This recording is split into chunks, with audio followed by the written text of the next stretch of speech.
Después de 40 años enseñando, doña Beatriz vuelve a la escuela solo para buscar un documento. La nueva directora, arrogante y cruel, la humilla frente a todos, llamándola vieja inútil que ya no sirve. Pero lo que nadie sabía era cuántas vidas había salvado esa profesora, y que sus alumnos estaban por regresar a defenderla de la forma más inesperada. Antes de comenzar esta historia emocionante, comenta aquí abajo desde qué ciudad nos estás viendo y deja tu like para seguir acompañándonos. El sol de octubre caía con pereza sobre las calles de San Miguel cuando Beatriz Solano, de 68 años, bajó del autobús frente a la Escuela República Argentina. Sus manos, marcadas por las venas que el tiempo había dibujado como ríos bajo su piel delgada, apretaban con fuerza el asa de su cartera de cuero gastado. Hacía 3 años que no pisaba ese edificio. 3 años desde que se había jubilado después de 40 años de dar clases en esas mismas aulas. 40 años de su vida entregados a niños que llegaban con hambre, con miedo, con sueños rotos, y que ella había alimentado no solo con conocimiento, sino con amor. Pero hoy no volvía como maestra. Volvía como una extraña que necesitaba un documento para que su pensión miserable no fuera suspendida por la burocracia despiadada del sistema.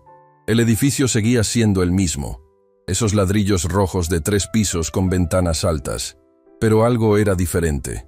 El alma del lugar se sentía fría, gris, como si alguien hubiera arrancado el corazón que latía dentro de esas paredes. Atravesó el portón de hierro. El patio estaba en recreo. El sonido de los niños jugando era una melodía que conocía de memoria, pero ahora, parada allí sintiéndose invisible, ese sonido le dolía. Reconoció algunos rostros de maestros. Gabriela, que había sido su alumna en 1994 y ahora enseñaba matemáticas, fue la primera en verla. Su rostro se iluminó y corrió hacia ella con los brazos abiertos. «¡Doña Beatriz!», gritó Gabriela, abrazándola con fuerza. Otras maestras se acercaron, rostros que la recordaban, que la habían extrañado. «¿Qué la trae por aquí?», preguntó el profesor Julio, tomando sus manos con cariño genuino. «Necesito mi certificado de servicio original», explicó Beatriz. «Es para la oficina de pensiones». Gabriela hizo una mueca cuando mencionó a la nueva directora. «Tiene que hablar con la doctora Ochoa. Venga, la acompaño». Había algo en su tono. No era respeto, era miedo. Subieron las escaleras hasta el 2.º piso. Beatriz sentía que el aire se volvía más pesado con cada escalón. Llegaron frente a una puerta con una placa dorada. Dirección: Dra. Valeria Ochoa. Gabriela tocó suavemente.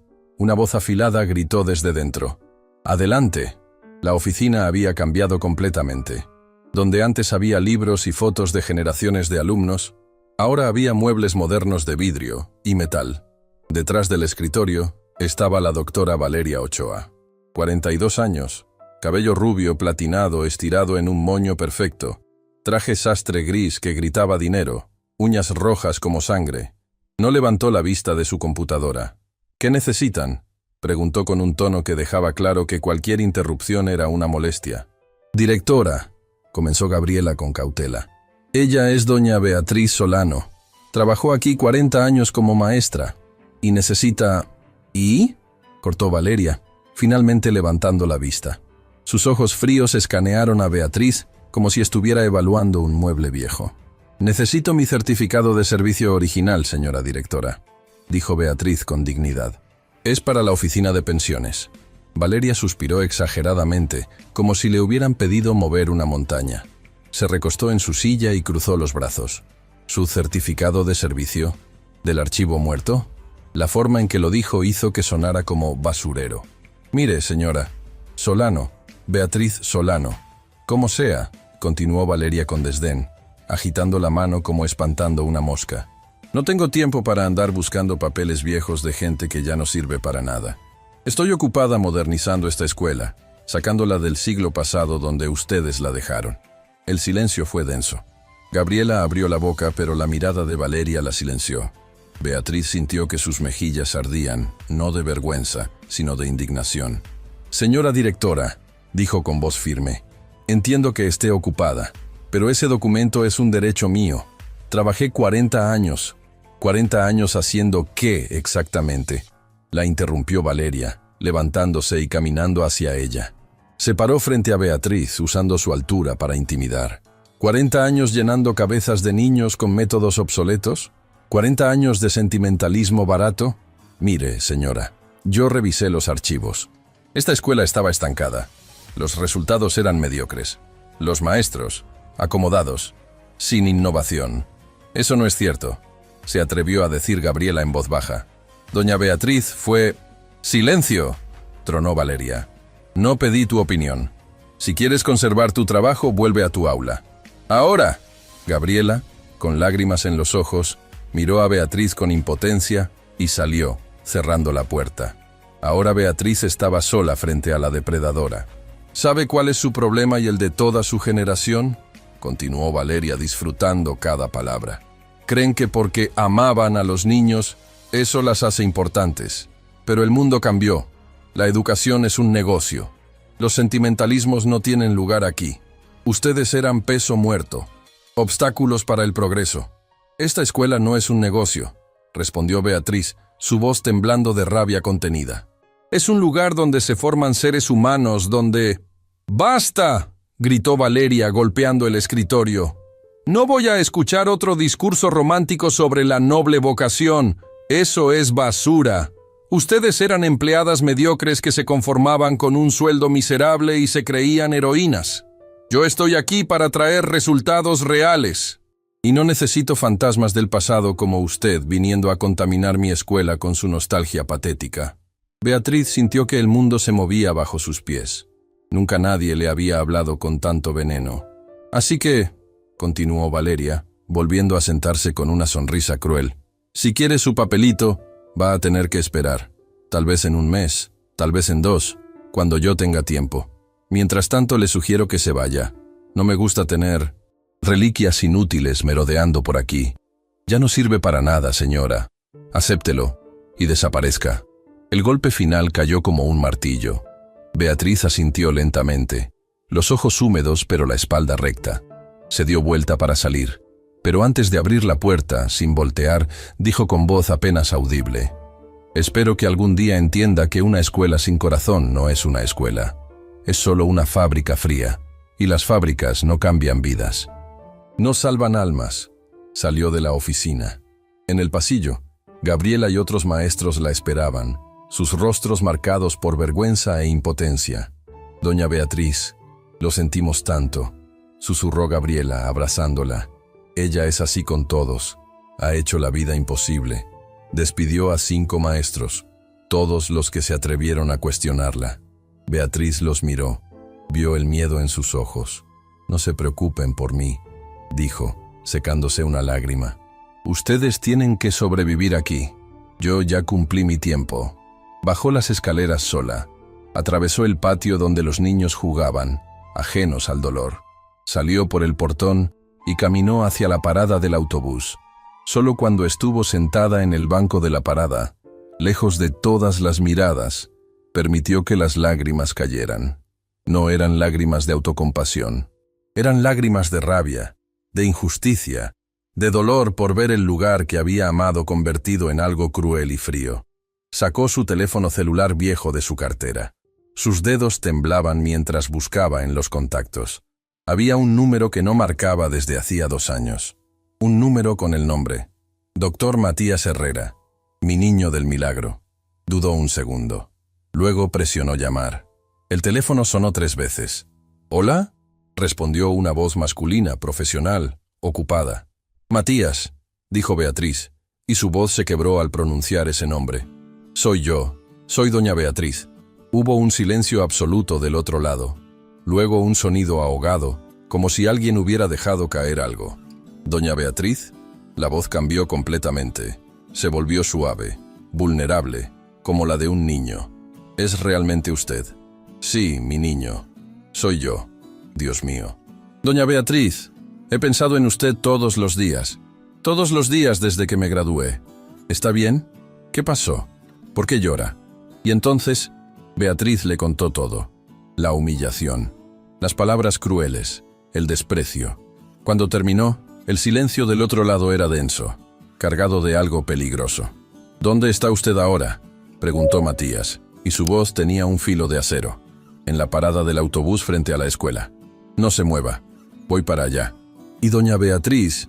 ¿Sí? Esa mujer no sabe con quién se metió. No sabe quién es usted.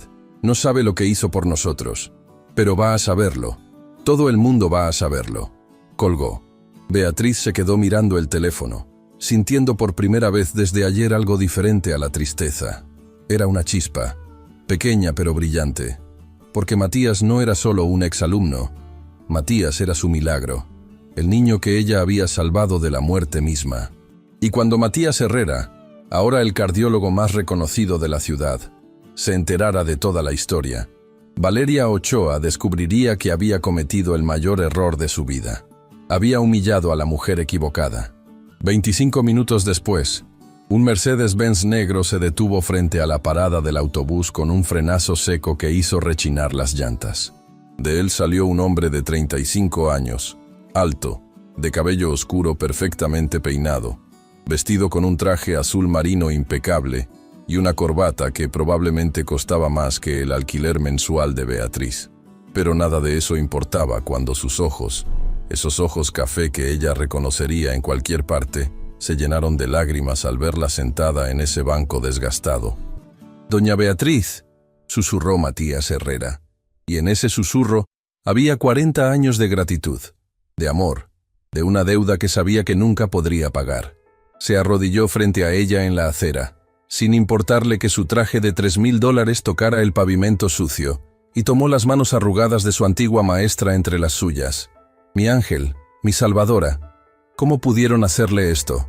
Beatriz lo miró y vio dos personas al mismo tiempo. Vio al cardiólogo exitoso, al hombre que salvaba vidas en el Hospital Central, al profesional respetado que aparecía en revistas médicas. Pero también vio al niño de 9 años, demacrado, con los labios azulados, temblando de frío en un escritorio del fondo del aula, tratando de ocultar que no podía respirar bien porque tenía miedo de ser una molestia. «Matías», dijo ella, acariciando su rostro como lo había hecho 1000 veces cuando él era pequeño. «No tienes que hacer nada. Solo necesitaba escuchar tu voz. Solo necesitaba recordar que no todo fue en vano». «¿En vano?». La voz de Matías se quebró. «Doña Beatriz, usted me dio la vida. Literalmente me arrancó de las garras de la muerte. ¿Y ahora alguien se atreve a tratarla como basura? No, eso no va a quedar así». Se levantó y le tendió la mano. «Venga conmigo, por favor. Necesito que me acompañe a un lugar». Beatriz, confundida pero confiando en ese niño que ya era hombre, tomó su mano y se dejó guiar hacia el auto. Mientras el Mercedes arrancaba suavemente, Matías la miró de reojo. «¿Sabe qué día es hoy, doña Beatriz?». Ella negó con la cabeza. «Es 17 de octubre. Hace exactamente 26 años, un 17 de octubre, usted entró a mi casa por primera vez. ¿Se acuerda?». Beatriz cerró los ojos, y como una película en blanco y negro que de repente cobra color, el recuerdo la golpeó con una intensidad que le robó el aliento. Buenos Aires, 17 de octubre de 1999. Beatriz tenía 43 años y llevaba 18 años enseñando. Era su tercer año con el grupo de cuarto grado, sección B. 32 niños de familias humildes, algunos muy pobres, pero todos con esa chispa en los ojos que a ella le hacía creer que la educación podía romper cualquier cadena de miseria. Todos, excepto uno, Matías Herrera, el niño nuevo que había llegado a mediados de septiembre, callado, delgado hasta la transparencia, con ojeras profundas que no deberían existir en un rostro de 9 años. Se sentaba en el último escritorio, junto a la ventana, y cada vez que Beatriz lo miraba, él desviaba la vista como si tuviera miedo de ser visto, como si quisiera desaparecer. En las 3 semanas que llevaba en la escuela, Matías no había hablado con ningún compañero, no jugaba en el recreo, se quedaba sentado en un rincón del patio, respirando con dificultad, los labios a veces adquiriendo un tono azulado que a Beatriz le parecía aterrador. Ella había intentado hablar con él varias veces, pero el niño se cerraba como una ostra, murmurando: «Estoy bien, señorita», con una voz apenas audible. Ese 17 de octubre, mientras explicaba una lección de ciencias naturales sobre el sistema circulatorio, irónicamente, Beatriz notó que Matías no estaba copiando. Tenía la cabeza agachada sobre el cuaderno, pero no se movía. Se acercó a su escritorio y vio que el niño estaba temblando. No de frío, de dolor. Tenía la mano apretada contra su pecho y su respiración era un silbido agudo y desesperado. «Matías», susurró Beatriz, arrodillándose junto a él. «¿Qué te pasa, mi amor?» El niño la miró con ojos vidriosos, llenos de terror. «No puedo respirar bien», jadeó. «Pero no diga nada. Por favor, mi mamá va a enojarse. Dice que soy un exagerado». Y entonces, frente a los ojos horrorizados de Beatriz y de los 31 niños que se quedaron en silencio absoluto, Matías se desmayó. Su pequeño cuerpo se desplomó de la silla, cayendo al suelo como una muñeca de trapo. Beatriz no gritó, no entró en pánico. Con una calma que no sabía que poseía, le dijo a Lucía, su alumna más madura: «Ve a la dirección. Dile al director que llame una ambulancia». «¡Ahora!». Luego se arrodilló junto a Matías, le aflojó el cuello de la camisa y comenzó a revisar sus signos vitales.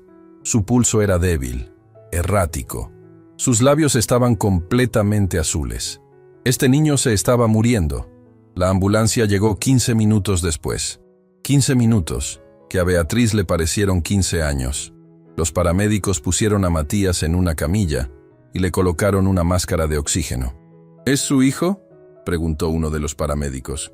«Soy su maestra», respondió Beatriz. «Pero voy con él. No voy a dejarlo solo. Señora, solo familiares». «Voy con él», repitió Beatriz con una autoridad que no admitía réplica. En el hospital, mientras los médicos se llevaban a Matías corriendo por los pasillos, Beatriz buscó en la mochila del niño algún contacto de emergencia. Encontró un cuaderno viejo, y en la primera página, con una letra infantil y temblorosa, Matías había escrito: «Si me pasa algo, llamar a mi mamá, Estela Herrera», y un número de teléfono. Beatriz marcó con manos temblorosas. Una voz de mujer contestó: «¿Hola, señora Herrera? Habla Beatriz Solano, la maestra de Matías. Estoy en el hospital municipal. Su hijo se desmayó en clase y...». «Ay, por Dios», interrumpió la mujer, pero no sonaba preocupada. Sonaba molesta. «Ese niño siempre tan dramático. Señorita, yo estoy trabajando.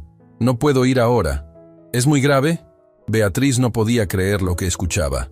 «Señora, su hijo está en emergencias. Los doctores...». «Mire, ya le dije que no puedo.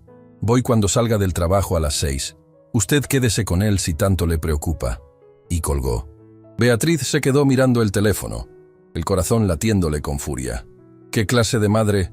Pero no había tiempo para juzgar. Volvió corriendo a la sala de emergencias, donde un médico joven salía con cara de preocupación. «¿Es usted familiar del niño?». «Soy su maestra. La madre no puede venir». El médico suspiró. «El niño tiene una cardiopatía congénita severa, un defecto en las válvulas del corazón. Es un milagro que haya vivido hasta ahora sin tratamiento. Necesita cirugía urgente, pero...». Se detuvo, incómodo. «¿Pero qué?», presionó Beatriz. «La cirugía cuesta alrededor de 30.000 pesos, y el seguro público tiene lista de espera de 6 meses. Este niño no tiene 6 meses. Tiene, con suerte, semanas. Tal vez días si sufre otro episodio como el de hoy». El mundo de Beatriz se detuvo. 30.000 pesos. Ella ganaba 3.000 pesos al mes. Sus ahorros, después de 18 años de enseñar, eran apenas 12.000 pesos, guardados para alguna emergencia o para su propia vejez. Miró a través de la ventanita de la puerta de emergencias y vio a Matías en una camilla, conectado a monitores, tan pequeño, tan frágil, tan solo. Y en ese momento tomó la decisión más importante de su vida. «Doctor», dijo con voz firme, «¿puedo pagar la cirugía en cuotas?». El médico parpadeó sorprendido. «¿Usted va a pagar?». «Sí, pero necesito que me ayuden. Tengo 12.000 ahorrados. Puedo pagar 1.000 por mes hasta completar. ¿Es posible?».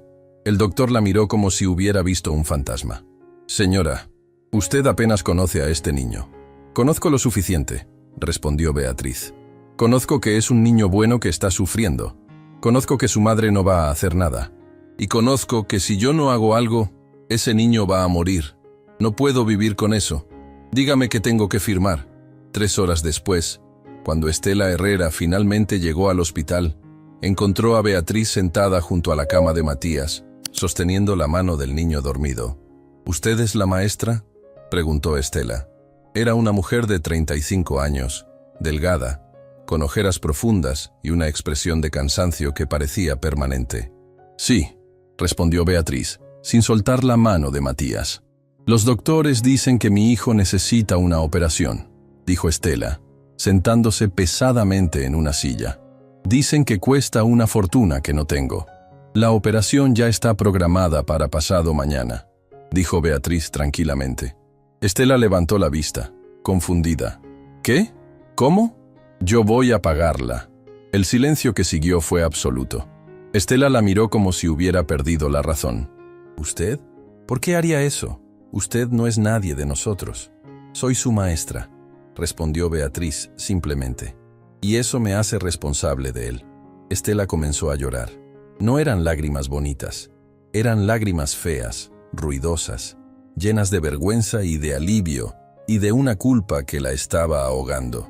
Yo no soy una mala madre, sollozó. Es que estoy sola. El padre se fue cuando Matías nació con el problema del corazón. Trabajo 12 horas al día limpiando casas solo para pagar el alquiler y la comida. Cuando Matías se quejaba del pecho, yo pensaba que era para llamar la atención. Pensaba que estaba siendo débil. Dios mío, casi lo mato por ignorante. Beatriz se levantó y abrazó a esa mujer destrozada. No se castigue. Usted hizo lo que pudo con lo que tenía. Ahora vamos a salvarlo juntas. El auto de Matías se detuvo frente a un edificio moderno de vidrio y acero en el centro de la ciudad. Beatriz miró hacia arriba, confundida. ¿Qué es este lugar? Mi clínica, respondió Matías con una sonrisa. Pero hoy no vamos a mi oficina. Vamos al salón de conferencias. Hay gente esperándola. Subieron en un ascensor silencioso hasta el piso 12. Cuando las puertas se abrieron, Beatriz escuchó voces. Muchas voces. Matías la guió por un pasillo hasta una puerta doble de madera. La abrió, y lo que Beatriz vio la dejó sin aliento. El salón estaba lleno de gente. 30, tal vez 40 personas, todas de pie, y cuando ella entró, todos se quedaron en silencio. Beatriz reconoció los rostros. Eran sus alumnos, sus niños, ahora adultos, algunos con canas, algunos con hijos propios, pero todos mirándola con los mismos ojos llenos de amor que habían tenido cuando eran pequeños. Y entonces, como una ola, comenzaron a aplaudir.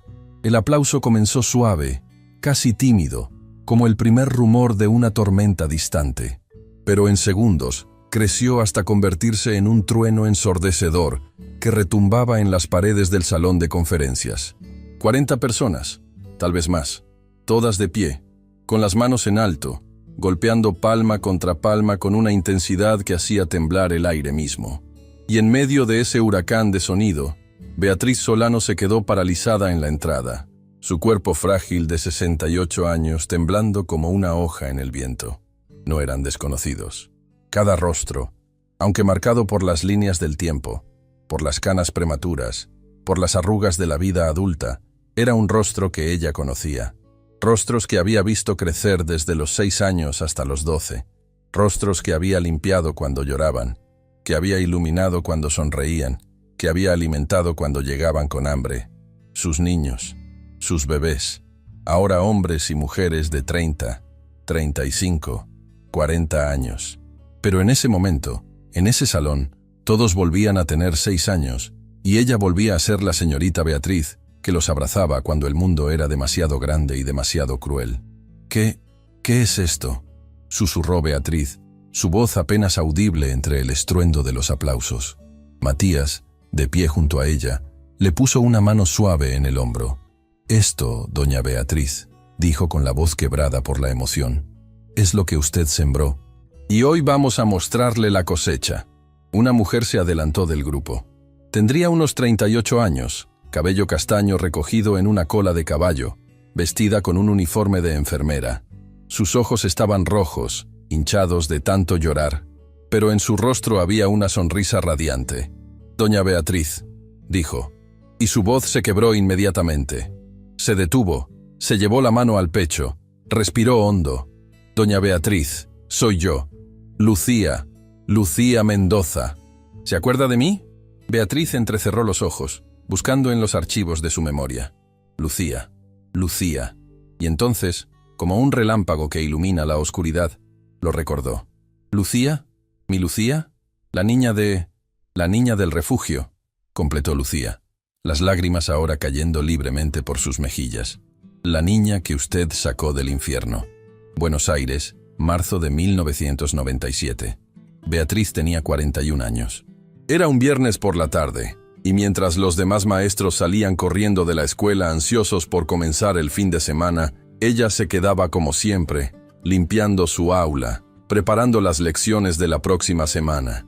Estaba borrando el pizarrón cuando escuchó un ruido, un sollozo, bajito, ahogado, viniendo del armario de materiales en el fondo del aula. Caminó hacia allá con cuidado y abrió la puerta. Dentro, hecha un ovillo entre las cajas de tizas y los mapas enrollados, estaba Lucía Mendoza, una niña de 8 años de su clase de segundo grado. Estaba temblando, con los brazos envueltos alrededor de sus rodillas, la cara escondida, sollozando con una desesperación que partía el alma. «Lucía, mi amor», susurró Beatriz, arrodillándose frente a ella. «¿Qué pasó? ¿Por qué estás escondida aquí?» La niña levantó el rostro, y lo que Beatriz vio la dejó helada. Tenía un moretón morado oscuro en el pómulo izquierdo, el labio partido, y en su brazo marcas rojas de dedos de adulto. «Lucía». La voz de Beatriz se convirtió en un susurro lleno de horror. «¿Quién te hizo esto?» La niña negó con la cabeza violentamente. «Nadie, señorita. Me caí. Me caí en el patio». «No te caíste», dijo Beatriz con firmeza pero con ternura. «Alguien te lastimó. Y necesito que me digas quién fue, porque tengo que protegerte». Lucía la miró con esos ojos enormes, llenos de terror, y en ellos Beatriz vio algo que la hizo sentir náuseas. Vio miedo. No miedo de un castigo, miedo de morir. Mi padrastro», susurró finalmente Lucía, tan bajito que Beatriz apenas pudo escucharla. «Pero no puede decirle nada a nadie, señorita. Por favor. Él dijo que si yo hablaba, iba a matar a mi mamá.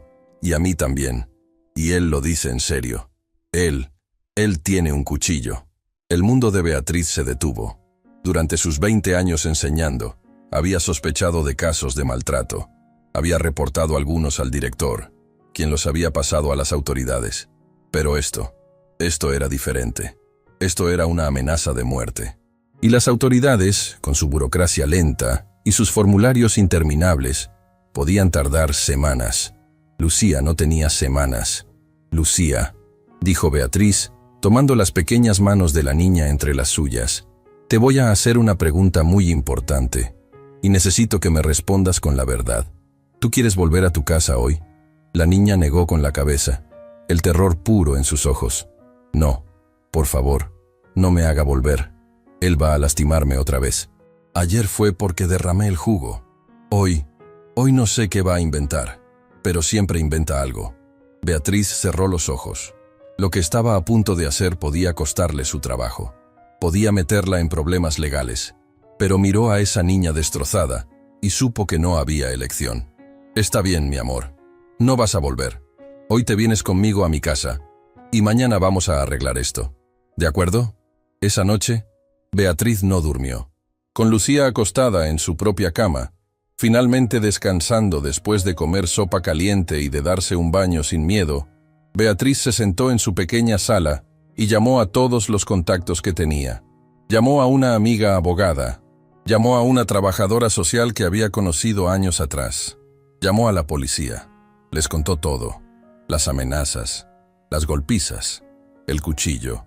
El lunes por la mañana, cuando el padrastro de Lucía fue a la escuela hecho una furia, exigiendo saber dónde estaba su hija, se encontró con 2 policías esperándolo. La madre de Lucía, una mujer débil que había vivido bajo el terror durante 3 años, finalmente encontró el valor para testificar cuando la trabajadora social le mostró las fotos de los moretones de su hija. El hombre fue arrestado, condenado. Y Lucía nunca más tuvo que volver a esa casa. Durante los siguientes 4 años, hasta que Lucía terminó la primaria, La niña vivió con su madre en un refugio para mujeres víctimas de violencia. Pero cada día, sin falta, Beatriz pasaba a recogerla para llevarla a la escuela. Le compraba útiles, le pagaba el almuerzo. Y cuando Lucía le preguntaba, ¿por qué hace todo esto por mí?, Beatriz solo sonreía y respondía, porque eres mi niña. Y una madre protege a sus niños.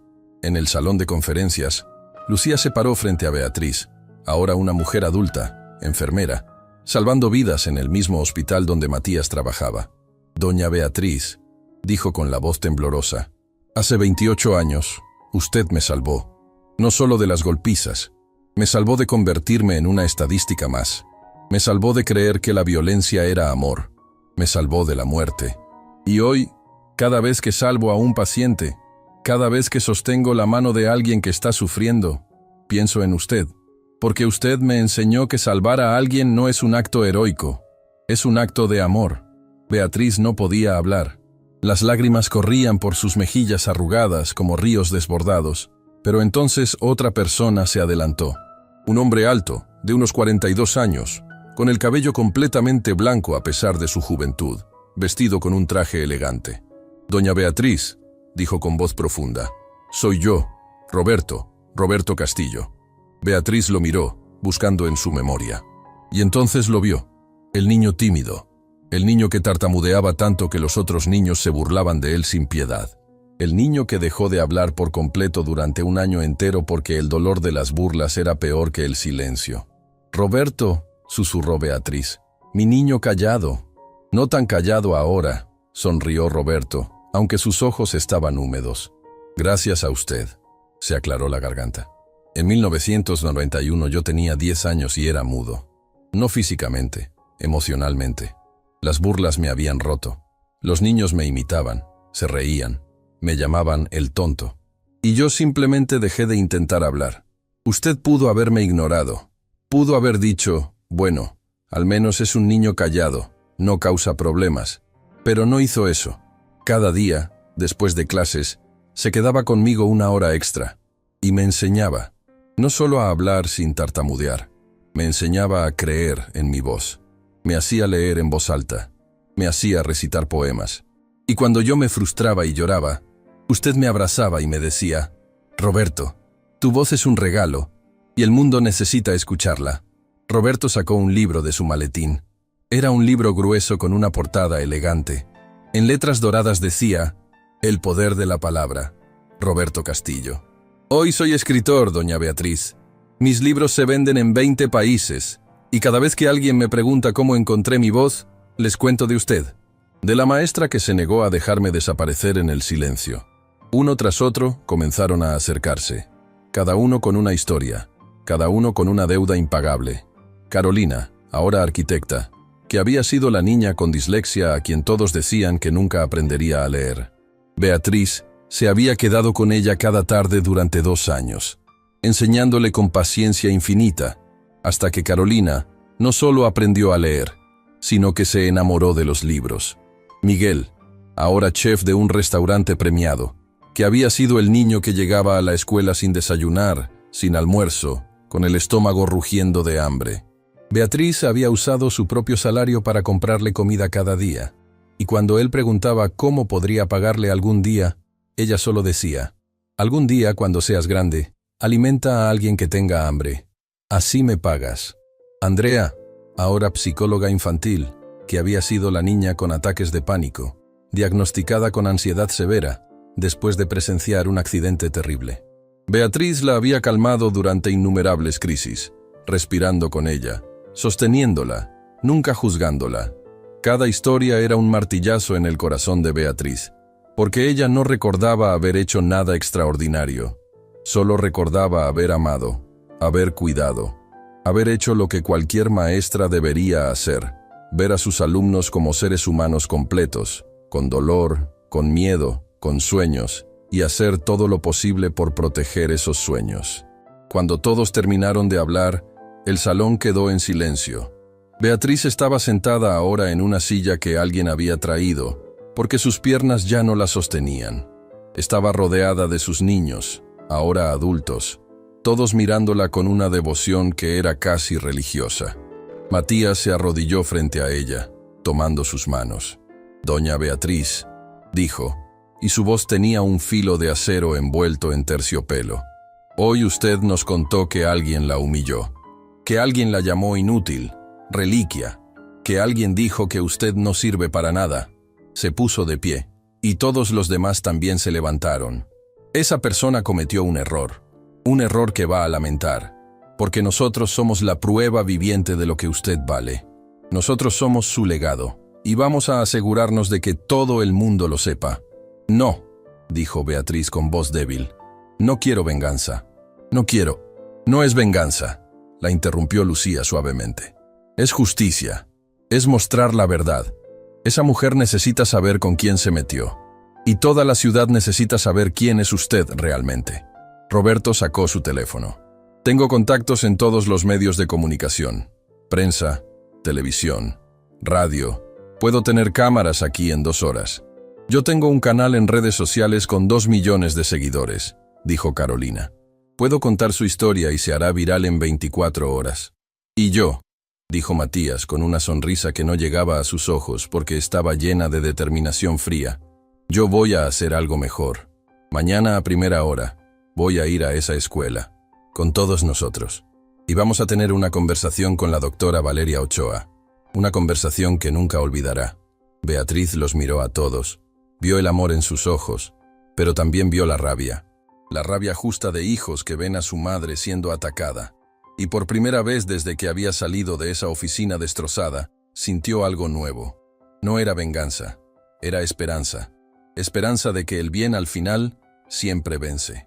«Está bien», susurró finalmente. «Pero prométanme algo. Prométanme que haremos esto con dignidad. No quiero destruir a nadie. Solo quiero que se sepa la verdad. Que se sepa que ser maestro no es solo enseñar matemáticas. Es salvar almas».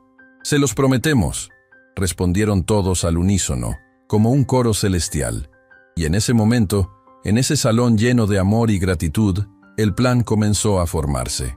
Un plan que en menos de 48 horas haría que Valeria Ochoa entendiera que había cometido el error más grande de su vida, que había humillado a la mujer equivocada, y que las consecuencias de su crueldad serían devastadoras. La mañana del 18 de octubre amaneció gris, con nubes bajas que amenazaban lluvia pero nunca llegaban a descargar. Era como si el cielo mismo estuviera conteniendo el aliento, esperando algo. Valeria Ochoa llegó a la Escuela República Argentina a las 7 de la mañana, como cada día, manejando su BMW blanco que estacionó en el lugar reservado con su nombre. Se miró en el espejo retrovisor, ajustó su lápiz labial rojo perfecto y salió del auto con la confianza de quien cree que el mundo le pertenece. No sabía que ese sería el último día de su vida tal como la conocía. No sabía que a solo 3 kilómetros de distancia, en un café del centro, 37 personas estaban reunidas alrededor de varias mesas juntas, coordinando con la precisión de un ejército cada detalle de lo que estaba por ocurrir. Y no sabía que el video que Roberto Castillo había subido a las redes sociales a las 11 de la noche anterior ya tenía 2 millones de reproducciones y estaba creciendo exponencialmente como un virus imparable. El video era simple, pero devastador. Roberto, con su voz de escritor entrenado para emocionar, había contado la historia. No toda, solo un adelanto. Había hablado de Beatriz Solano, la maestra olvidada que había dedicado 40 años a salvar niños que nadie más quería salvar. Había mostrado fotos antiguas de ella en el aula, rodeada de niños sonrientes. Y al final, con la voz quebrada, había dicho: «Esta mujer, que salvó mi vida y las vidas de cientos de niños, fue humillada ayer por la actual directora de su escuela. Fue llamada reliquia inútil y peso muerto. Y mañana vamos a mostrarle al mundo quién es realmente Beatriz Solano. Estén atentos». Los comentarios bajo el video eran un torrente de indignación. ¿Cómo se atreven a tratar así a una maestra? Quiero saber quién es esa directora. Esa señora merece un monumento, no humillación. Pero lo más importante era que los medios de comunicación lo habían captado. 3 canales de televisión ya habían contactado a Roberto. 2 periódicos querían entrevistas.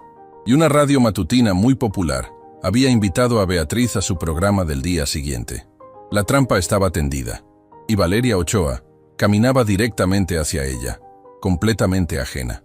Dentro de la escuela, la directora comenzó su día como siempre, revisando correos, firmando documentos, preparándose para la reunión de profesores de las 8:30, donde planeaba implementar su nueva política. Evaluaciones mensuales obligatorias que determinarían quién conservaba su trabajo y quién era prescindible. Era su forma de mantener el control por el miedo. Funcionaba perfectamente. A las 8 en punto, Gabriela, la maestra de matemáticas, tocó suavemente la puerta de su oficina. «Directora, disculpe la interrupción. ¿Qué quieres?», preguntó Valeria sin levantar la vista de su computadora, el tono dejando claro que la interrupción era una molestia. «Es que hay unas personas en el portón. Dicen que vienen a ver a la directora. Son muchas personas, como 30. Ahora Valeria levantó la vista, con el ceño fruncido. ¿30 personas? ¿Padres de familia protestando por algo?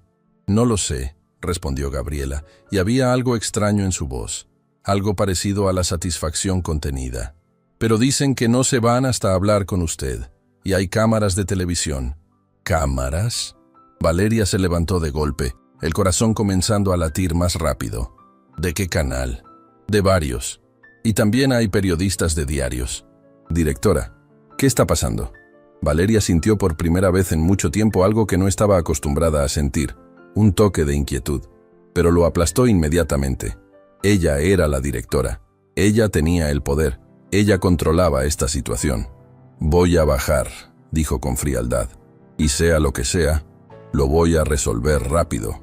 No voy a permitir que interrumpan el funcionamiento de MI Escuela. Bajó las escaleras con paso firme, el sonido de sus tacones resonando en los pasillos vacíos. Pero cuando salió al patio y caminó hacia el portón de entrada, lo que vio la hizo detenerse en seco. No eran 30 personas, eran más, tal vez 40, 50. El número crecía mientras ella miraba porque más gente seguía llegando. Estaban de pie frente al portón cerrado, y en primera fila, como generales de un ejército, estaban Matías Herrera y un hombre que Valeria no conocía pero cuyo rostro le resultaba vagamente familiar. Y junto a ellos, pequeña, frágil, pero con la espalda sorprendentemente recta, estaba Beatriz Solano. Valeria sintió una explosión de furia. «¿Qué significa esto?», gritó, caminando hacia el portón con paso firme. «Esta es una institución educativa, no un circo. Váyanse ahora o llamo a la policía». «Llámela», respondió Matías con una calma helada. «De hecho, ya vienen.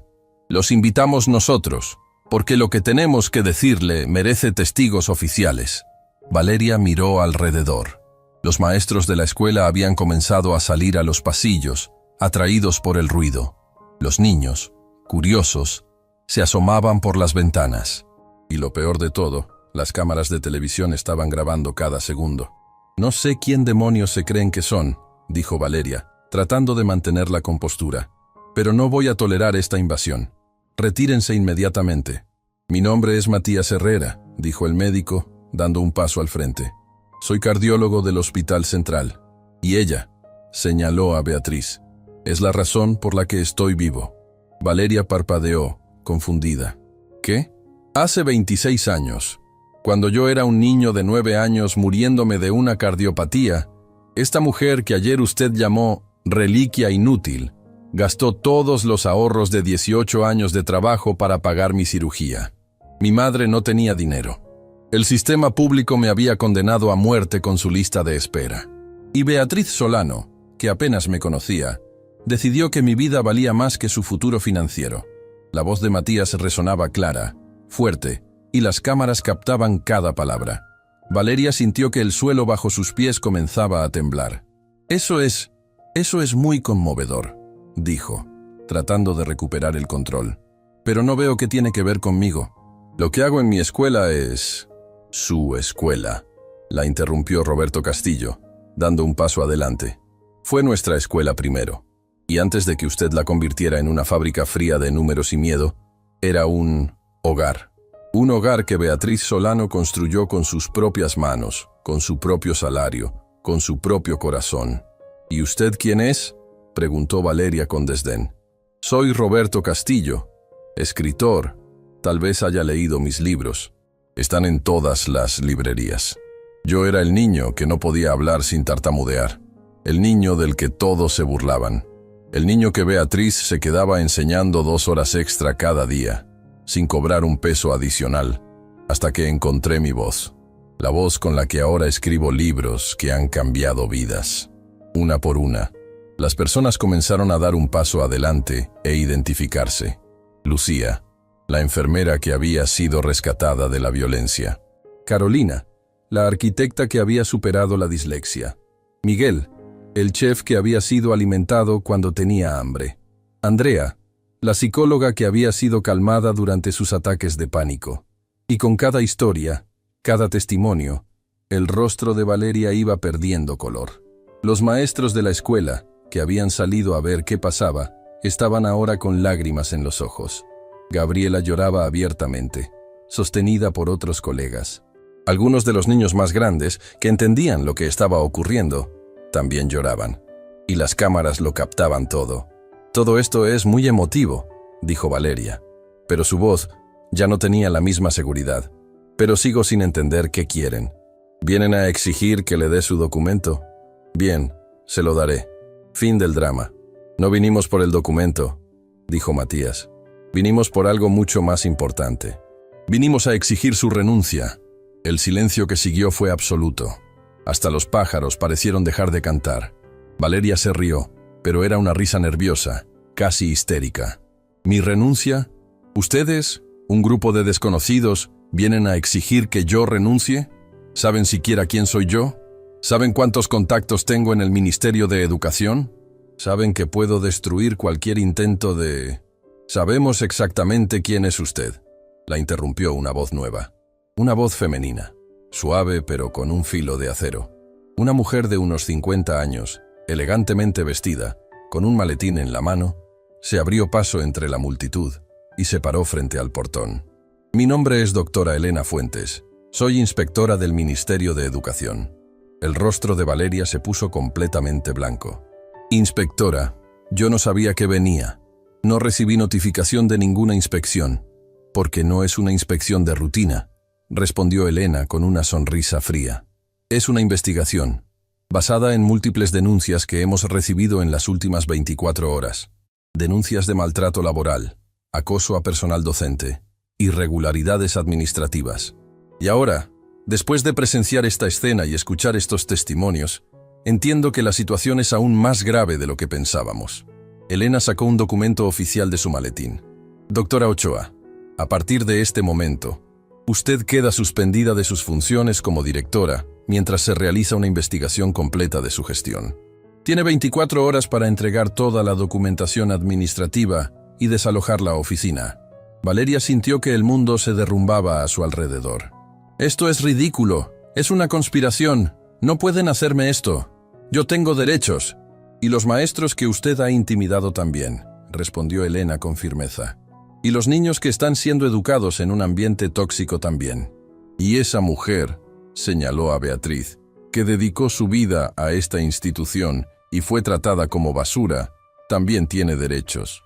Se giró hacia Beatriz, que había permanecido en silencio todo este tiempo, simplemente observando con los ojos húmedos. Señora Solano, en nombre del Ministerio de Educación, le pido disculpas por lo que sufrió, por no haber protegido el legado que usted dejó en esta escuela. Y le prometo que vamos a asegurarnos de que esto nunca vuelva a pasar. Valeria, viendo que todo estaba perdido, que las cámaras habían capturado su humillación, que los maestros la miraban ya no con miedo sino con satisfacción, hizo lo único que le quedaba: atacar. Todo esto es porque soy exigente, gritó, su voz volviéndose histérica. Porque quiero excelencia. Esa vieja sentimental llenó esta escuela de mediocridad, de conformismo, de... ¡Basta!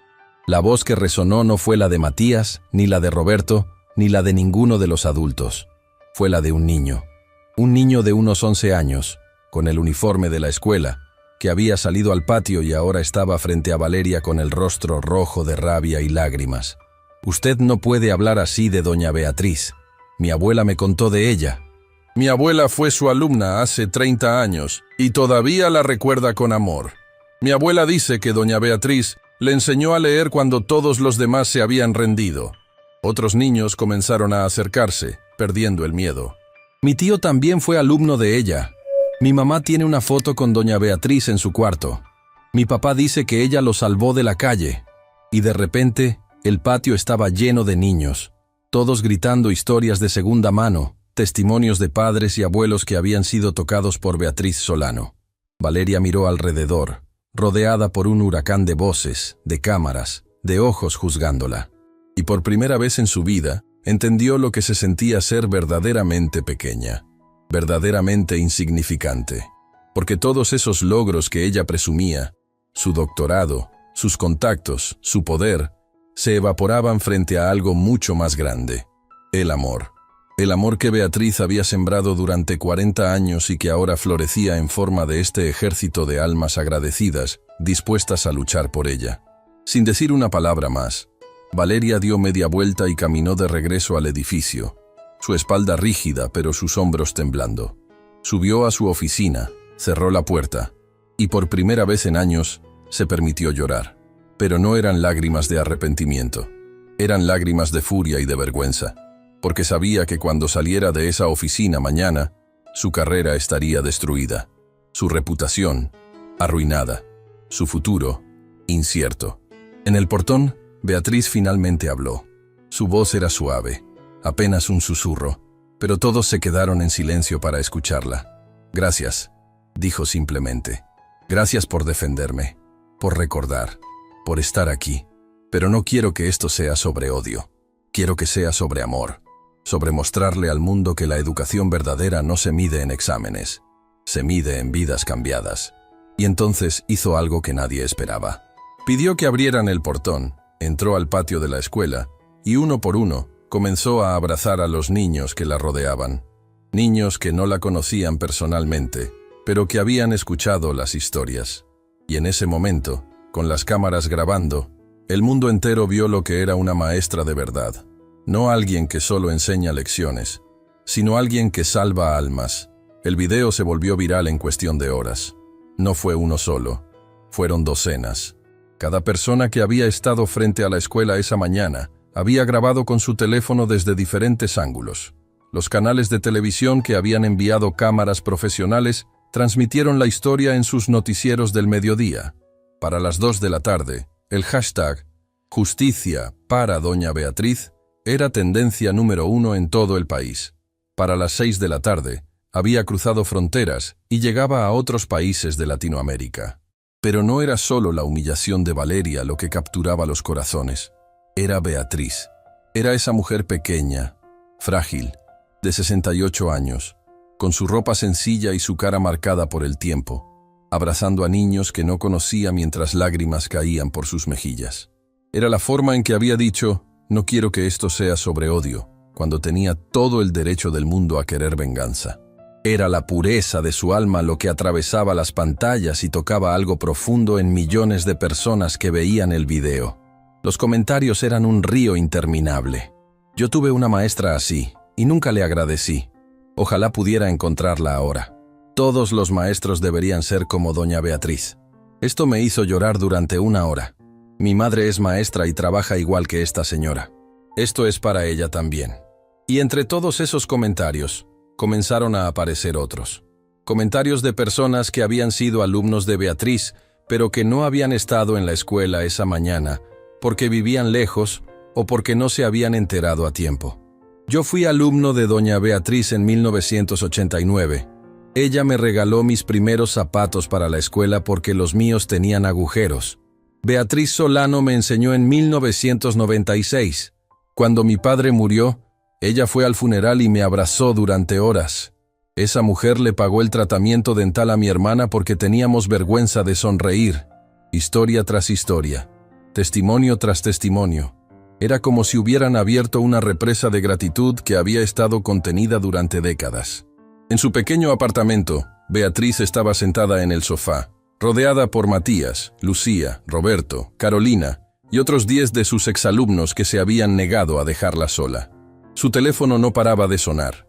Llamadas de periodistas, de canales de televisión, de programas de radio, de revistas, todos queriendo entrevistas, todos queriendo contar su historia. «Doña Beatriz», dijo Matías suavemente, arrodillándose frente a ella y tomando sus manos. «Sé que esto es abrumador. Sé que usted es una persona privada, pero el mundo necesita escuchar su historia, completa. No solo los pedazos que hemos contado nosotros. Necesitan escucharla de su voz». Beatriz lo miró, sus ojos cansados pero todavía brillantes. «No sé qué decir, hijo. Yo solo hice lo que cualquier maestra debería hacer. Amé a mis niños, nada más. Pero ahí está el problema», intervino Roberto, sentándose en el suelo junto a ella. «No todas las maestras lo hacen. No todas gastan su propio dinero. No todas sacrifican su futuro. No todas ven a los niños como usted los ve. Y el mundo necesita recordar que la educación sin amor es solo información. Es vacía. Es lo que Valeria intentó hacer. Convertir la escuela en una fábrica. Mañana», dijo Lucía, «el programa Buenos Días Nación la invitó a su emisión. Es el programa matutino más visto del país. 10 millones de personas lo ven cada día. Si usted acepta ir, podría usar esa plataforma para hablar no solo de usted, sino de todos los maestros que hacen lo mismo en silencio. Podría cambiar la forma en que el país ve la educación». Beatriz cerró los ojos, procesando. Toda su vida había sido una persona privada. Había hecho el bien en silencio, sin buscar reconocimiento, sin necesitar aplausos. Pero ahora, viendo las caras de sus niños, ahora adultos, viendo la esperanza en sus ojos, entendió que esto ya no era sobre ella. Era sobre algo mucho más grande. Era sobre dignificar una profesión que había sido pisoteada. Era sobre mostrar que el verdadero poder no está en el dinero o en el título. Está en el amor. «Está bien», dijo finalmente abriendo los ojos. «Voy a ir, pero con una condición». «¿Cuál?», preguntó Matías. «Quiero que vengan conmigo algunos de ustedes, porque yo sola no soy la historia. Ustedes son la historia. Ustedes son la prueba de que el amor funciona, de que invertir en un niño, aunque cueste todo lo que tienes, siempre vale la pena». La mañana siguiente, el estudio de televisión de Buenos Días Nación estaba lleno como nunca antes. Los productores habían esperado una entrevista normal, de 15 minutos tal vez. Pero cuando vieron la magnitud de la historia, cuando vieron que Beatriz venía acompañada de 20 exalumnos, todos profesionales exitosos, todos con testimonios devastadores, expandieron el segmento a 1 hora completa. 1 hora entera de televisión nacional dedicada a una sola maestra. El conductor del programa, Fernando Ríos, un hombre de 50 años conocido por su profesionalismo pero también por su dureza al entrevistar, se puso de pie cuando Beatriz entró al estudio. Y para sorpresa de todos, cuando ella llegó hasta el sofá donde iba a sentarse, Fernando hizo algo que nunca había hecho en sus 25 años de carrera. Se inclinó y le besó la mano con respeto. «Señora Solano», dijo con la voz emocionada, «es un honor tenerla aquí. Un honor que usted haya confiado en nosotros para contar su historia». Las cámaras comenzaron a grabar. Las luces se encendieron. Y Fernando, con una sensibilidad que pocos le conocían, comenzó la entrevista no con preguntas agresivas o tratando de crear drama, sino con una pregunta simple. «Doña Beatriz, ¿cuándo supo que quería ser maestra?». Y Beatriz habló.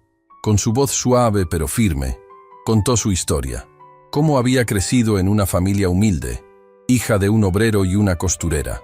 Cómo su propia maestra de primaria, la señorita Amelia, la había visto llorando un día porque no tenía dinero para comprar los libros, y le había regalado los suyos propios. Cómo esa maestra le había dicho: «Beatriz, tienes un don. Tienes la capacidad de ver lo bueno en las personas. Usa ese don. Conviértete en maestra y multiplica lo que yo hice por ti». «Y eso hice», dijo Beatriz, las lágrimas comenzando a caer. «Durante 40 años, traté de ser para mis niños lo que la señorita Amelia fue para mí. Un puerto seguro, un lugar donde podían ser ellos mismos, donde nadie los juzgaba por ser pobres, o por tener dificultades de aprendizaje, o por venir de hogares rotos, donde solo importaba que eran niños, preciosos, valiosos, dignos de amor». Fernando se giró hacia Matías, que estaba sentado junto a Beatriz. «Doctor Herrera, entiendo que usted tiene una historia particular con doña Beatriz». Matías asintió, y con una voz que temblaba de emoción, contó todo. La cardiopatía, el desmayo en clase, la cirugía que necesitaba, y el sacrificio incomprensible de Beatriz. «Ella gastó los ahorros de 18 años de trabajo», dijo Matías, y ahora lloraba abiertamente sin vergüenza. 18 años de su vida, para salvar la mía. Yo era solo un niño más en su clase, uno de 30, y ella decidió que mi vida valía todo lo que tenía. Se giró hacia Beatriz, tomó su mano. «Hoy soy cardiólogo. He salvado cientos de vidas. He operado a niños con las mismas condiciones que yo tenía. Y cada vez que lo hago, pienso en usted. Cada vida que salvo es mi forma de pagar lo que usted hizo por mí. Pero sé que nunca será suficiente, porque no hay forma de pagar un milagro». La cámara enfocó a Fernando, y los espectadores pudieron ver que él también tenía lágrimas en los ojos.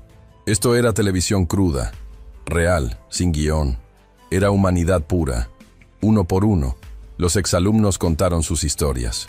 Lucía habló del abuso que había sufrido y de cómo Beatriz la había rescatado poniendo en riesgo su propio trabajo. Roberto mostró sus libros más vendidos y dijo: «Cada palabra que he escrito existe porque esta mujer creyó en mí, cuando yo no podía creer en mí mismo». Carolina, la arquitecta, sacó un plano enrollado. «Doña Beatriz», dijo con voz temblorosa, «este es el diseño de un edificio que mi firma está construyendo. Es un centro comunitario en un barrio pobre. Tendrá biblioteca, salones para clases gratuitas, comedor para niños sin recursos. Y en la entrada va a tener una placa que dirá: Centro Comunitario Beatriz Solano, porque una maestra me enseñó que los edificios más importantes son los que construimos en los corazones». Beatriz se cubrió el rostro con las manos, sollozando. No de tristeza, de una emoción tan abrumadora que no tenía nombre. Era amor multiplicado. Era la cosecha de toda una vida de siembra. Fernando le dio un momento, respetando su llanto, y luego dijo suavemente: «Doña Beatriz, hay algo que queremos mostrarle. Con su permiso». Hizo una señal a los productores, y en la pantalla gigante detrás de ellos comenzó a reproducirse un video. Era un montaje, cientos de personas, tal vez miles, grabándose con sus teléfonos. Algunos eran jóvenes, otros mayores. Algunos estaban en sus casas, otros en sus trabajos, otros en la calle. Pero todos decían lo mismo: «Yo fui alumno de doña Beatriz. Ella cambió mi vida. Le debo todo lo que soy. Cuando yo no tenía esperanza, ella me la dio. Cuando yo tenía hambre, ella me alimentó. Cuando yo estaba roto, ella me reconstruyó. Doña Beatriz, si está viendo esto, quiero que sepa que nunca la olvidé». El video duraba 10 minutos. 10 minutos de testimonios de personas de todas las edades, de todas las clases sociales, de diferentes ciudades, todos unidos por un hilo invisible. Habían sido tocados por Beatriz Solano. Algunos habían sido alumnos directos. Otros eran hijos de alumnos. Otros eran nietos. Su legado se había multiplicado como un árbol cuyas semillas habían volado lejos y creado bosques enteros. Cuando el video terminó, el estudio estaba en silencio absoluto. Los camarógrafos lloraban. Los productores lloraban. El equipo técnico lloraba. Y en las casas de millones de espectadores en todo el país, también lloraban. Fernando se limpió los ojos sin vergüenza. «Doña Beatriz», dijo, «en mis 25 años haciendo este programa, nunca había tenido el privilegio de entrevistar a alguien como usted. No una celebridad, no un político, sino una heroína verdadera. Alguien que no salvó una vida, salvó cientos». Y lo hizo en silencio, sin esperar nada a cambio. Se puso de pie, y toda la audiencia en el estudio hizo lo mismo. Comenzaron a aplaudir. Un aplauso que comenzó lento, pero creció hasta ser ensordecedor. Beatriz, abrumada, se cubrió el rostro nuevamente. Matías la abrazó, y todos sus exalumnos la rodearon en un círculo protector de amor. Fernando esperó a que el aplauso disminuyera y dijo: «Tenemos una última sorpresa. Señora Solano, resulta que el Ministerio de Educación nos contactó esta mañana. Quieren hacer un anuncio oficial». En la pantalla apareció la imagen de la ministra de Educación. una mujer elegante de unos 60 años. Hablaba desde su oficina. Beatriz Solano, comenzó la ministra. En nombre del gobierno y del pueblo, quiero pedirle perdón. Perdón por no haber protegido a maestros como usted de abusos como el que sufrió. Perdón por haber permitido que personas sin vocación lleguen a posiciones de poder en nuestras escuelas. Pero también quiero anunciar algo. A partir de hoy, estamos creando el Premio Nacional Beatriz Solano, que será otorgado cada año a los maestros que demuestren no solo excelencia académica, sino amor por sus alumnos. Maestros que vayan más allá de su deber. Maestros que, como usted, entiendan que educar es un acto sagrado. Y hay más. La Escuela República Argentina, donde usted dedicó 40 años de su vida, será renombrada. A partir del próximo ciclo escolar, se llamará Escuela Primaria Beatriz Solano, para que cada niño que entre por esas puertas sepa que están caminando en un lugar construido con amor, y para que nunca olvidemos lo que una maestra dedicada puede lograr. El estudio explotó en aplausos nuevamente. Beatriz no podía hablar. No podía procesar. Era demasiado. Era más de lo que jamás había soñado. Fernando se arrodilló frente a ella. Tomó sus manos. «Doña Beatriz, ¿qué siente en este momento?» Ella lo miró, y cuando finalmente habló, su voz era apenas un susurro, pero las cámaras la captaron perfectamente. «Siento que mi vida tuvo sentido. Siento que cada sacrificio valió la pena. Y siento que tal vez, solo tal vez, logré hacer lo que la señorita Amelia me pidió hace tantos años. Multiplicar el amor. Porque eso es lo único que importa al final. No los títulos, no el dinero, no el poder. Solo el amor que damos. Porque ese amor nunca muere. Se multiplica, se expande y toca vidas que nunca conoceremos. En ese momento, en hogares de todo el país, miles de personas tomaron sus teléfonos y comenzaron a llamar a sus antiguos maestros. Maestros que habían olvidado. Maestros a quienes nunca habían agradecido. Y les dijeron las palabras que esos maestros habían esperado escuchar durante años. Gracias. Gracias por creer en mí. Gracias por no rendirse. Gracias por amarme cuando yo no era amable.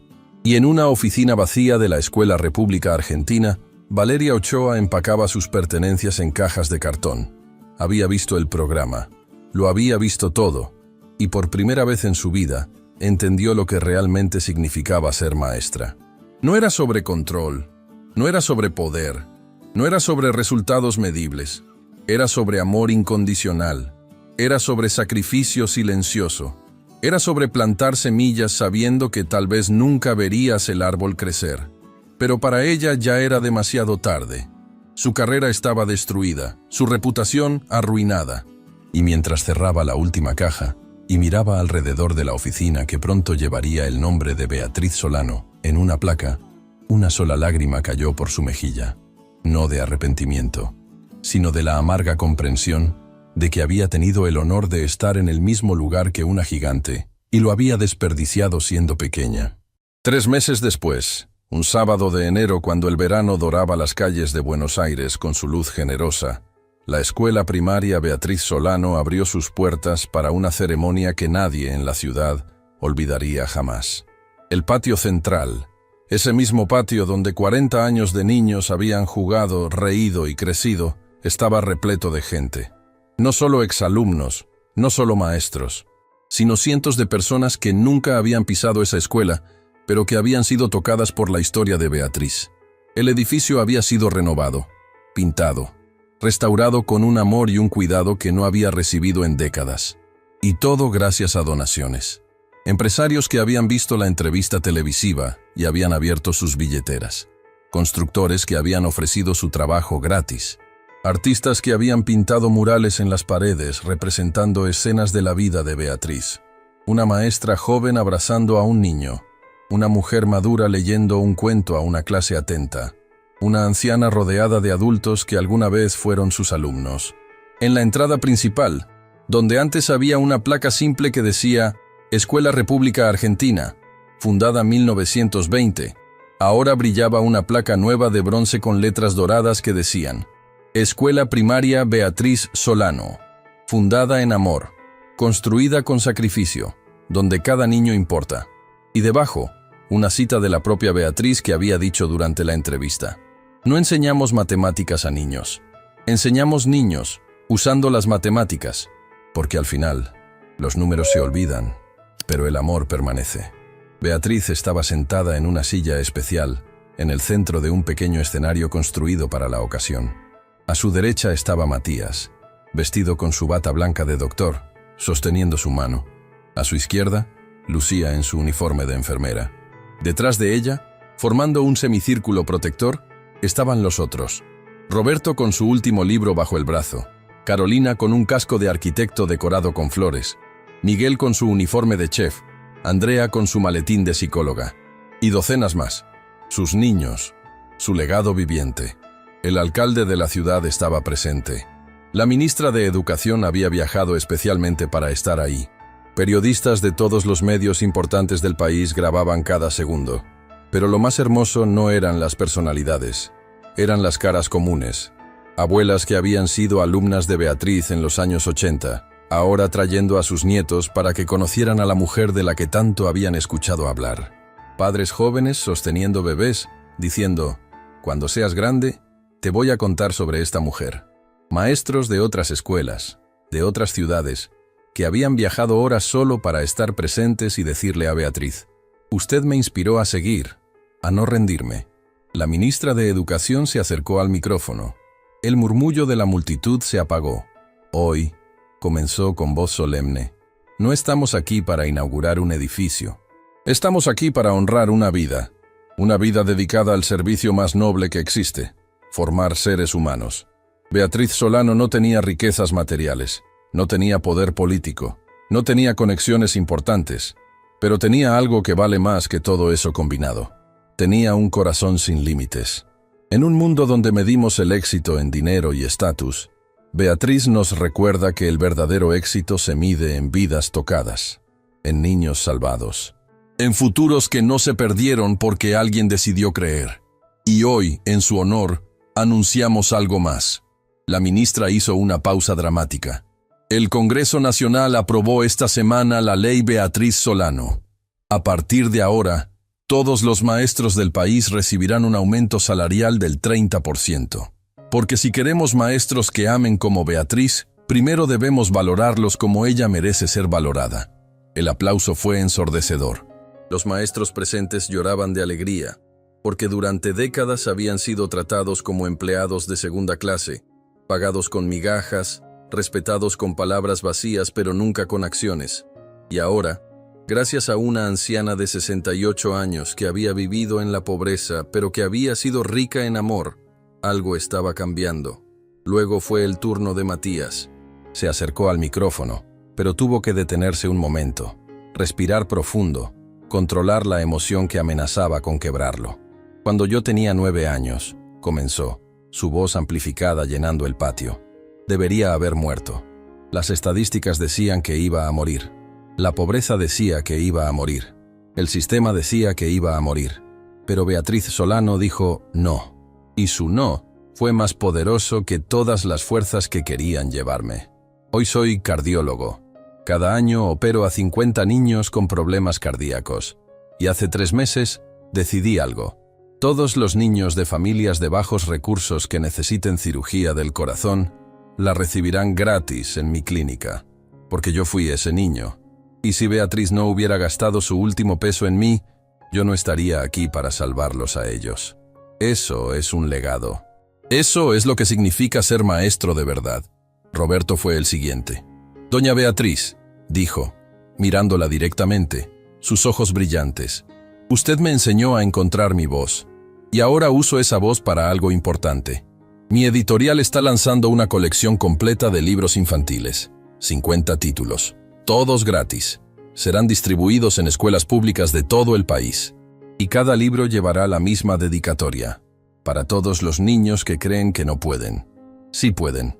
Una maestra me lo enseñó. Una por una, las historias continuaron. Carolina anunció que su firma de arquitectura diseñaría y construiría gratuitamente 3 bibliotecas comunitarias en barrios pobres. Miguel abrió un comedor gratuito que alimentaría a 100 niños al día. Andrea estableció un programa de apoyo psicológico sin costo para niños en situación de riesgo, cada uno, a su manera, multiplicando lo que Beatriz había hecho por ellos.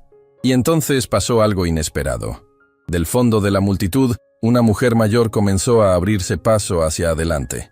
Tenía unos 70 años, el cabello completamente blanco, vestida con ropa humilde pero limpia. La gente le hacía espacio, confundida, hasta que llegó frente al escenario. Se quedó allí, mirando a Beatriz, y comenzó a llorar. «¿Beatriz?», dijo con voz temblorosa. «¿Eres tú?». Beatriz entrecerró los ojos, tratando de ver a través de las décadas. Y entonces, como un rayo, lo supo. «¿Estela?», susurró. «¿Estela Herrera?». Era la madre de Matías, la mujer que no había podido pagar la cirugía de su hijo. La mujer que había trabajado 12 horas al día limpiando casas. La mujer que, consumida por la culpa y la vergüenza, se había alejado después de que Matías se recuperara, incapaz de mirar a Beatriz a los ojos porque no sabía cómo agradecerle haber salvado lo que ella no pudo salvar. Matías se puso de pie de un salto, el rostro transformado por el shock.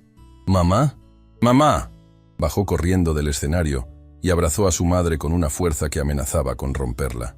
«Pensé que no ibas a venir. Te busqué por meses. ¿Dónde has estado?». Estela sollozaba contra el pecho de su hijo, sus manos aferrándose a él como si temiera que fuera a desaparecer. «No podía venir, hijo. No podía mirarla. No podía enfrentar a la mujer que fue mejor madre para ti que yo». «No, mamá, no». Matías la separó suavemente y la miró a los ojos. «Tú hiciste lo que pudiste con lo que tenías. Trabajaste hasta sangrar para darme de comer. Me amaste con cada fibra de tu ser. Doña Beatriz no te reemplazó, te ayudó, porque eso es lo que hace el amor verdadero. No compite, se multiplica». Beatriz había bajado del escenario, ayudada por Lucía. Caminó lentamente hacia Estela, y cuando estuvo frente a ella, abrió sus brazos. «Ven aquí, hija mía», dijo con ternura infinita. Y Estela, esa mujer de 70 años que había cargado el peso de la culpa durante 26 años, se derrumbó en los brazos de Beatriz y lloró como una niña. «Perdóname», sollozaba. «Perdóname por no haber podido, por no haber sido suficiente». «Tú siempre fuiste suficiente», respondió Beatriz, acariciando su cabello blanco. «El amor que le diste te convirtió en el hombre que es. Y el amor que yo di solo fue la extensión del tuyo. Nunca olvides eso». La multitud miraba en silencio, muchos llorando abiertamente, porque lo que estaban presenciando no era solo un reencuentro, era la sanación de una herida de décadas. Era el perdón hecho carne. Era la prueba de que nunca es demasiado tarde para cerrar círculos. Finalmente, le pidieron a Beatriz que dijera algunas palabras. Ella se acercó al micrófono, pequeña y frágil, pero cuando habló, su voz llenó cada rincón del patio. «No sé qué decir», comenzó, y se rió suavemente. «Nunca fui buena para los discursos. Siempre fui mejor para los abrazos». La multitud rió con ella. «Pero hay algo que quiero que todos entiendan, especialmente los maestros que están aquí. Esto», señaló alrededor, al edificio renovado, a la multitud, a las cámaras. «Esto no es normal. No es lo que pasa la mayoría de las veces. La mayoría de las veces enseñamos en silencio, amamos en silencio, sacrificamos en silencio. Y nunca sabemos si hizo diferencia. Nunca sabemos si las semillas que plantamos van a crecer. Y eso está bien, porque no lo hacemos por el reconocimiento. Lo hacemos porque es correcto, porque cada niño merece a alguien que crea en él. Aunque ese niño nunca lo sepa, aunque nunca recibamos un gracias, aunque muramos sin saber si importamos». Su voz se quebró, pero continuó. «Yo tuve la bendición de ver mi cosecha, de ver a mis niños convertirse en estas personas hermosas y exitosas, pero hay miles de maestros que nunca verán la suya. Y quiero que sepan algo. Su trabajo importa. Cada abrazo que dan, cada palabra de aliento, cada peso que gastan de su propio bolsillo, todo cuenta, todo planta algo. Y aunque no lo vean crecer, les prometo que crece. En la oscuridad, en el silencio, pero crece. Así que, si hay un maestro aquí que está cansado, que está pensando en rendirse, que siente que nada de lo que hace importa, les digo, sigan amando, sigan creyendo, sigan sacrificándose. porque ustedes no son solo maestros. Son salvadores de almas, son constructores de futuros, son los héroes silenciosos que sostienen el mundo sobre sus hombros. Y yo los saludo, los honro, y les digo, gracias. Gracias por hacer lo que hacen sin esperar nada a cambio, porque eso es lo que cambia el mundo. El aplauso que siguió no fue solo aplauso. Fue una ovación de pie que duró 5 minutos completos. Los maestros presentes se abrazaban entre sí, llorando. Algunos se arrodillaban, abrumados, porque por primera vez en sus vidas, alguien había visto su trabajo, alguien había validado su sacrificio, alguien les había dicho que no estaban locos por gastar su propio dinero, por perder sueño, por amar a niños que no eran suyos. Mientras el sol comenzaba a descender, pintando el cielo de naranja y rosa, la ceremonia terminó, pero nadie se fue. La gente se quedó, conversando, riendo, llorando, compartiendo historias. Beatriz estaba rodeada constantemente de personas que querían tocarla, abrazarla, agradecerle, y ella recibía a cada uno con la misma gracia, con el mismo amor, como si tuviera tiempo infinito para cada alma. En un rincón del patio, alejada de la multitud, una mujer observaba desde las sombras. Era Valeria Ochoa. Había venido sin invitación, escondida detrás de lentes oscuros y una bufanda, incapaz de quedarse en su casa pero también incapaz de acercarse. Durante 3 meses había vivido en el infierno de su propia creación, sin trabajo, sin reputación, sin futuro en la educación. Su esposo la había dejado, incapaz de soportar el escándalo. Sus amigos habían desaparecido. Y su hija, esa niña que Beatriz había tratado de proteger años atrás, ahora de 16 años, apenas le hablaba. Pero algo había cambiado en Valeria durante esos 3 meses de oscuridad. Había tenido tiempo para pensar, para reflexionar, para entender que su vida había sido una persecución vacía de cosas que no importaban. Poder, estatus, dinero. Y había perdido todo persiguiendo fantasmas mientras que Beatriz, que nunca tuvo nada material, lo tenía todo. Se acercó lentamente a Beatriz, cada paso un acto de valentía más grande que cualquier cosa que hubiera hecho antes. Cuando estuvo frente a ella, se quitó los lentes. Beatriz la reconoció inmediatamente. Por un momento, el tiempo se detuvo. La multitud alrededor notó la tensión y se quedó en silencio. «Doña Beatriz», dijo Valeria, su voz apenas audible, temblando. «No tengo derecho a estar aquí. No tengo derecho a pedirle nada después de lo que le hice. Pero necesito que sepa algo». Se arrodilló. Allí, frente a todos, se arrodilló en el suelo como un penitente. «Perdóneme, no por mí. Yo no merezco perdón. Pero perdóneme por mi hija, porque ella va a crecer sabiendo que su madre fue el monstruo que intentó destruir a un ángel. Y esa vergüenza la va a perseguir toda su vida. A menos que usted me perdone, a menos que le muestre que la misericordia es más fuerte que el odio». Beatriz miró a esta mujer rota arrodillada frente a ella. Podría haberla rechazado. Tenía todo el derecho. Pero entonces pensó en lo que le había dicho a Estela. Pensó en lo que siempre les había enseñado a sus niños, que el amor no lleva cuenta de las ofensas, que perdonar no es decir, lo que hiciste está bien, sino decir, no voy a dejar que lo que hiciste me destruya. Se arrodilló también, ignorando el dolor en sus rodillas viejas, y tomó el rostro de Valeria entre sus manos. «Hija mía», dijo suavemente, «te perdono, no porque te lo mereces, sino porque tú necesitas ser perdonada, y yo necesito ser libre del resentimiento. Así que te perdono, completamente. Y oro para que encuentres lo que yo encontré, que la verdadera riqueza no está en lo que tienes, sino en lo que das».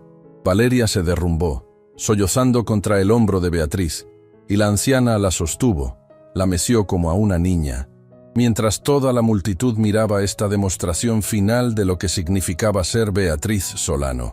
No era solo enseñar, no era solo sacrificar, era amar incluso al enemigo, era perdonar lo imperdonable, era ser un reflejo de la gracia más pura. 5 años después, en un día soleado de primavera, Beatriz Solano falleció en su sueño, en su pequeño apartamento, rodeada por Matías, Lucía, Roberto y una docena más de sus niños que nunca la dejaron sola en sus últimos meses.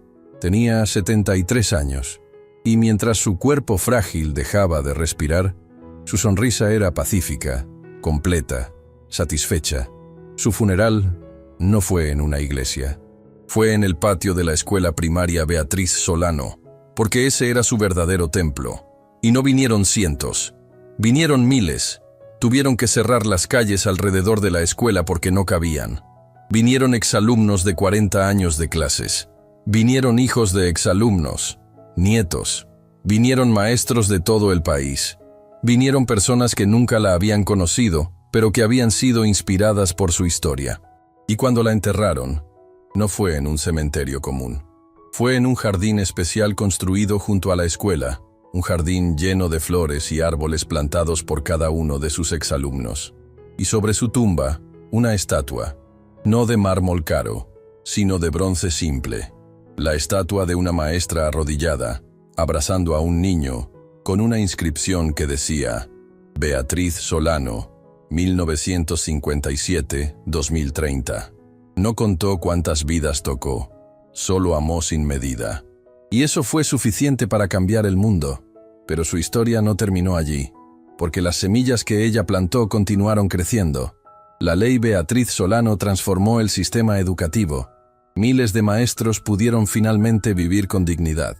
El premio Beatriz Solano se convirtió en el honor más prestigioso que un maestro podía recibir en el país. Y la escuela primaria Beatriz Solano se convirtió en un modelo, un lugar donde el amor era el currículo principal y donde cada niño sabía que importaba. Matías Herrera operó gratuitamente a más de 1000 niños durante su carrera, salvando 1000 vidas en honor a la mujer que salvó la suya. Roberto Castillo escribió 20 libros, todos inspirados por las lecciones que aprendió en un aula del fondo, donde una maestra le enseñó que su voz tenía poder. Lucía Mendoza trabajó en refugios para mujeres maltratadas, rescatando a cientos de niñas como ella había sido rescatada. Y cada uno de ellos enseñó a sus propios hijos la misma lección: que el éxito no se mide en lo que acumulas, sino en lo que das. Y en algún lugar del cielo, o del universo, o de donde sea que las almas buenas van cuando dejan este mundo, Beatriz Solano sonreía. Porque había hecho lo que se propuso hacer 50 años atrás, cuando una maestra llamada Amelia le había pedido que multiplicara el amor. Y vaya que lo había multiplicado. Hasta el infinito.